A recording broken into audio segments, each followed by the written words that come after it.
呢度呢係古井正宗嘅萍鄉燒鵝。萍鄉燒鵝呢係相傳喺宋朝年間由公慶義廚流傳落嚟嘅。當年宋元大戰嗰陣，宋朝皇帝宋大昺帶咗一班大臣將軍嚟到咗崖海，駐紮喺古井。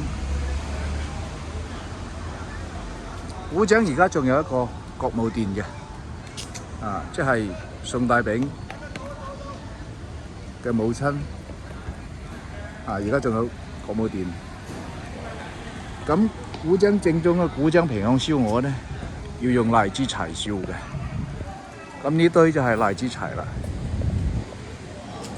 咁用荔枝柴燒製呢，先會發揮到燒鵝嘅香味，帶出佢嘅香味。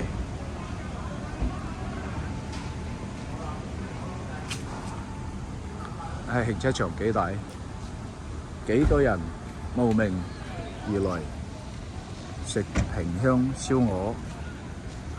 呢度就係正宗嘅皇宮御廚回流落嚟嘅燒鵝，百年傳承，千年如此留香。